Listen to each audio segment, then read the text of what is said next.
Sebelum kamu melanjutkan, pastikan kamu tidak sendirian. Karena di video ini, aku akan membawakan 2 kisah horor nyata yang terjadi di saat sebagian orang sudah tertidur. Cerita pertama akan dimulai sekarang. Rumah dinas yang selalu terkunci. Rumah dinas itu berada di belakang sebuah kantor tua yang sudah jarang digunakan. Bangunannya besar, cat dindingnya mulai pudar, dan pagar besinya selalu terkunci rapat. Seorang pegawai honorer bernama Fajar ditugaskan menjaga kantor tersebut selama renovasi berlangsung. Tugasnya sederhana: datang sore hari, memastikan semua pintu terkunci, lalu berjaga sampai pagi. Pada minggu pertama, tidak ada kejadian apapun. Rumah dinas di belakang kantor selalu kosong. Pintunya terkunci, jendelanya gelap. Namun, memasuki minggu kedua, Fajar mulai menyadari satu hal yang aneh. Setiap kali ia berkeliling, sekitar pukul 2 pagi, lampu teras rumah dinas selalu menyala. Padahal ia yakin lampu itu tidak pernah ia nyalakan. Awalnya Fajar berpikir mungkin ada korsleting listrik. Namun anehnya, lampu itu selalu mati sendiri saat jam menunjukkan pukul 3 pagi. Malam demi malam berlalu, dan kejadian itu selalu terulang. Di jam yang sama, suatu malam, sekitar pukul 2:50, Fajar memberanikan diri mendekati rumah dinas itu. Lampu teras menyala, pintu masih terkunci. Namun dari dalam rumah terdengar suara seperti orang berjalan pelan di ruang tamu. Langkahnya tidak terburu-buru, seolah tahu bahwa tidak ada siapapun yang bisa melihatnya. Fajar berdiri terpaku, tangannya berkeringat. Ia mencoba menenangkan diri dan kembali ke pos jaga. Beberapa menit kemudian, ia mendengar suara lain. Kali ini, suara kursi digeser, disusul suara benda jatuh. Dari dalam rumah dinas, jam di ponselnya menunjukkan jam 2:59. Saat jarum jam berganti menjadi pukul 3 pagi, semua suara itu mendadak berhenti. Lampu teras rumah dinas mati. Bersamaan, suasana kembali sunyi, seperti tidak pernah terjadi apa-apa. Keesokan paginya, Fajar mencoba bertanya kepada pegawai lama. Salah satu dari mereka akhirnya bercerita rumah dinas itu pernah dihuni oleh seorang kepala kantor yang meninggal mendadak di dalam rumah. Sejak kejadian itu, rumah tersebut tidak pernah lagi ditempati. Namun setiap malam, di jam yang sama, lampu teras selalu menyala dan selalu ada suara. Seolah-olah rumah itu masih dihuni. Malam berikutnya, Fajar mencoba tidak tidur. Ia duduk menghadap ke arah rumah dinas. pukul 2:55, lampu teras kembali menyala. Namun malam itu berbeda. Dari balik kaca jendela, Fajar melihat siluet seseorang berdiri menghadap pintu. Siluet itu tidak bergerak, tidak melambaikan tangan, hanya berdiri seolah menunggu. Tepat pukul 3 pagi, siluet itu perlahan menghilang. Lampu teras mati dan di depan rumah dinas terdengar suara kunci, seperti pintu yang dikunci dari dalam. Besok paginya, Fajar mengajukan pindah tugas. Ia tidak pernah lagi kembali berjaga di tempat itu. Namun sampai sekarang, rumah dinas tersebut masih terkunci. Dan setiap orang yang lewat di malam hari sering melihat lampu terasnya menyala sendiri. Sejak malam itu, tempat tersebut tidak pernah lagi digunakan seperti biasa.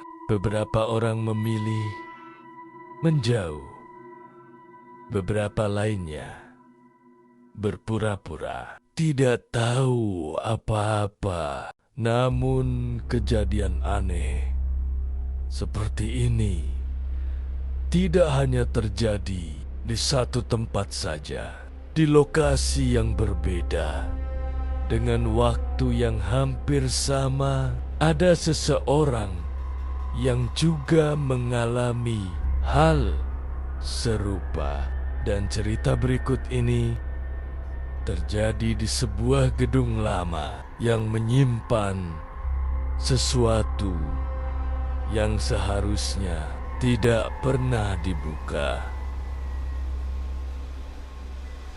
Ruang arsip yang tidak pernah dipakai. Ruang arsip itu berada di lantai paling bawah sebuah gedung kantor lama. Letaknya tersembunyi jauh dari ruang kerja utama dan jarang sekali didatangi orang.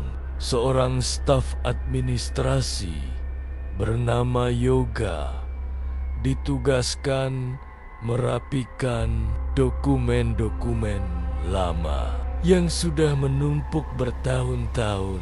Pekerjaan itu harus dilakukan di luar jam kantor karena ruang arsip akan direnovasi. Yoga datang sore hari dan biasanya pulang sebelum malam. Namun suatu hari pekerjaannya belum selesai hingga hari mulai gelap.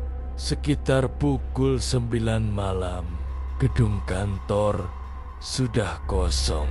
Lampu-lampu sebagian dimatikan, hanya lantai bawah yang masih menyala. Awalnya tidak ada masalah. Yoga fokus bekerja, memindahkan map-map lama ke dalam kardus. Namun menjelang tengah malam, udara di ruang arsip terasa semakin dingin, padahal kipas angin tidak menyala. Sekitar pukul 2 pagi, Yoga mendengar suara seperti lembaran kertas di balik dari rak paling ujung. Dia berhenti bekerja.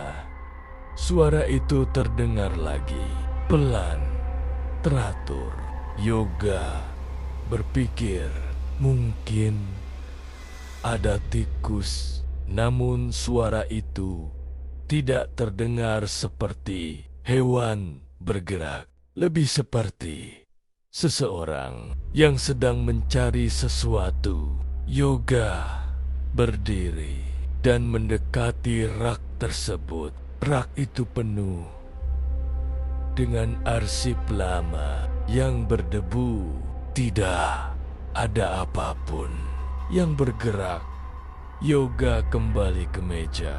Beberapa menit kemudian, suara itu muncul lagi.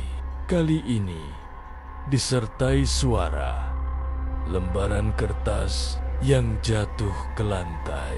Yoga mulai merasa tidak nyaman.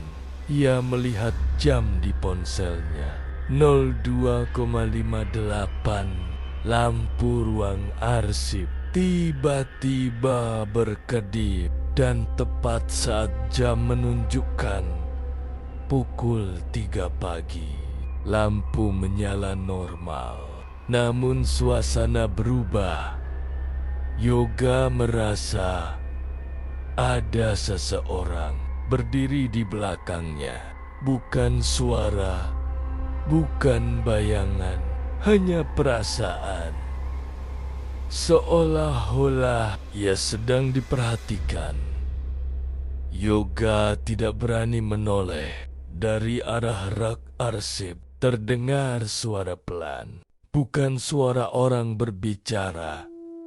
Lebih seperti orang membaca dengan suara yang sangat pelan. Yoga berdiri perlahan dan berjalan mundur. Saat itu, sebuah map jatuh. Dari rak, map itu terbuka. Di dalamnya terdapat dokumen lama dengan foto hitam putih seorang pria. Di bagian bawah foto tertulis nama. Itu adalah nama Yoga sendiri. Dengan tahun yang salah, Yoga berlari keluar dari ruang arsip tanpa menutup pintu.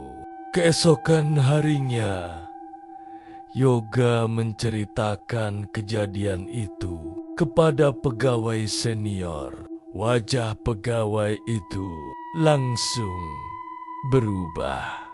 Ia mengatakan, ruang arsip tersebut pernah digunakan menyimpan dokumen pegawai yang meninggal saat masih aktif bekerja. Beberapa nama tercatat salah, beberapa tanggal tidak pernah cocok, dan setiap kejadian aneh selalu terjadi setelah jam 3 pagi. Sejak hari itu, Yoga menolak bekerja lembur. Ruang arsip itu akhirnya ditutup dan tidak pernah digunakan lagi.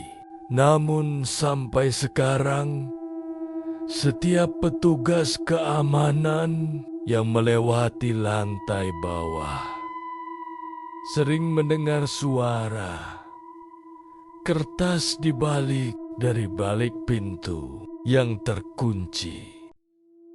Cerita-cerita tadi terjadi di tempat yang berbeda dengan waktu yang tidak sama. Namun, semuanya memiliki satu kesamaan. Semua kejadian itu muncul ketika malam sudah terlalu larut.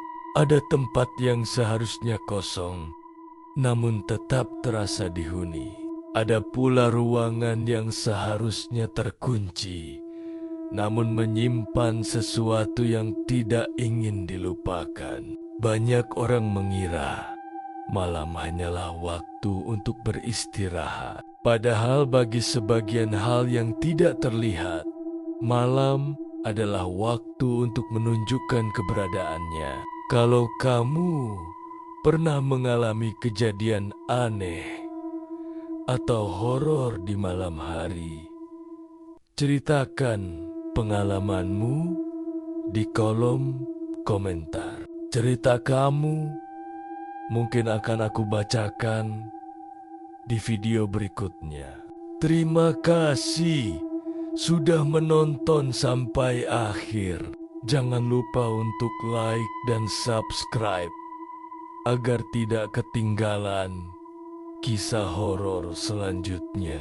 Jaga diri kamu dimanapun berada, terutama saat malam hari. Sampai jumpa di cerita berikutnya.